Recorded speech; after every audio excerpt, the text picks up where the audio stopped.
அத்தியாயம் 10. வல்லபேஷன் கதை.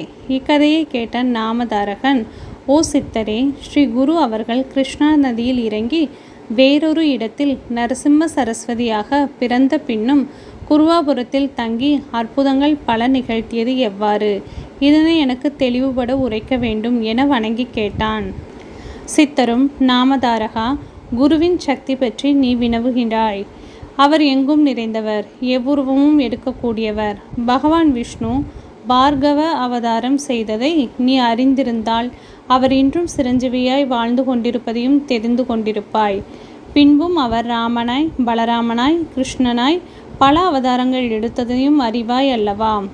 அவ்வாறே திருமூர்த்தி வடிவினரான நமது ஸ்ரீ குருவும் நரசிம்ம சரஸ்வதியாக பிறந்த போதும் இன்னும் குருவாபுரத்தில் வாழ்ந்து வருகிறார்.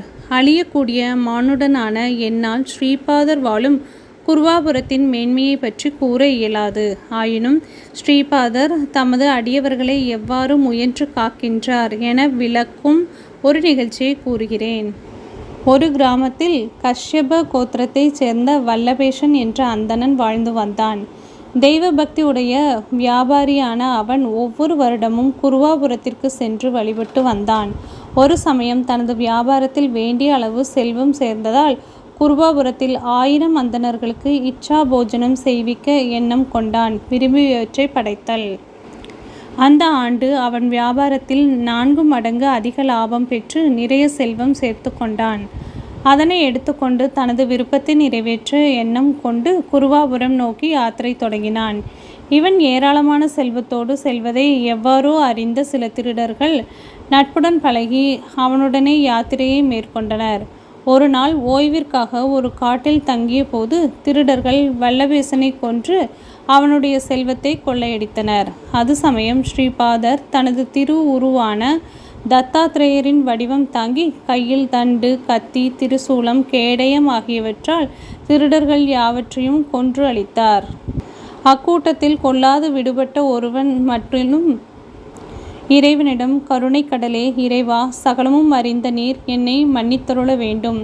நான் ஏதும் அறியாதவன். இவர்களுடன் பயணம் செய்த ஒரு சக பயணி.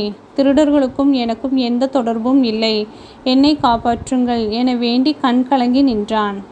ஸ்ரீபாதரும் அவனை அழைத்து துண்டித்திருந்த வல்லபேசன் தலையை எடுத்து உடலோடு பொருத்துமாறு கூறி அவனிடம் புனிதமான விபூதியை அளித்து அதனை வல்லபேசனின் உடல் முழுவதும் பூசிய பின் அவன் கைகளை பற்றியவாறு விடியும் வரை அங்கேயே இருக்குமாறு ஆணையிட்டு மறைந்தார். சூரியன் உதித்தபோது வல்லபேஷனும் உயிர் பெற்று எழுந்தான். தன்னை சுற்றிலும் கிடந்த சடலங்களை கண்டு பயந்து போனான்.